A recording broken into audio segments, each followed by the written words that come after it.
என்னதான் உன்னோட பிரச்சனைன்னு பிரஸ்காங்க கேள்வி கேட்கணுமா? சீமான், 2023 எதுக்கு நீ வந்து 50,000 ரூபாய் போட்ட? உன்னோட மதுரை செலவும் இருக்கான் இல்லையா, 1 கோடி கொடுத்தேன் அப்படின்னு சொல்லி ப்ரூட்டஸ் கிட்டலாம் சொல்லி என் மானத்தை வாங்கினா இல்லையா, அதெல்லாம் எதுக்கு பண்ணா அப்படின்னு சொல்லிட்டு நான் வந்து வழக்கு கொடுத்துருக்கேன். நீ ஆம்பளையா இருந்தா எதுக்கு மதுரை செலவம் வந்து காப்பாற்றி விட்டுட்டு இருக்கடா? எதுக்கு மதுரை செலவம் வந்து காப்பாற்றி விட்டுட்டு இருக்க?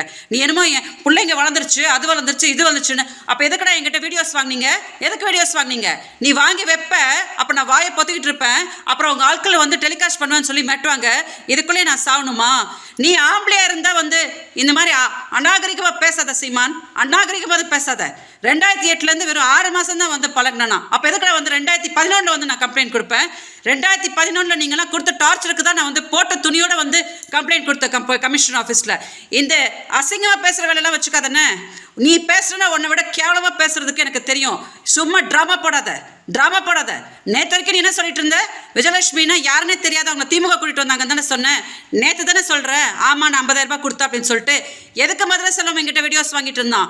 எதுக்கு நீ வந்து எங்கள் அக்காவுக்கு வாழ்த்துக்கள் அமிச்ச? எதுக்கு எங்ககிட்ட எல்லாம் இந்த டார்ச்சர்லாம் பண்ணிட்டு இருந்தீங்க?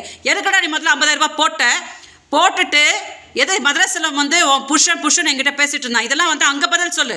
முதல்ல நீ வந்து ஒன்றுமே போடாமல் உட்காந்து பொண்டாட்டின்னு பம்பனிய அதுக்கு என்னன்னு போய் பதில் சொல்கிறா? அதை விட்டுட்டு உட்காந்து மீடியா முன்னாடி சீன் போட்டுட்டு இருக்காத. கேவல பிடிச்ச பொம்பளையா ஒன்னே மாதிரி ஒரு துப்புக்கட்ட நாய் கூட வாழ்ந்தேன் பாரு. நான் தாண்டா, எனக்கு தாண்டா வந்து கேவலம். ஒன்னே பெருசாக வேணும், பெரிய ஆள் மாதிரி பேசாத.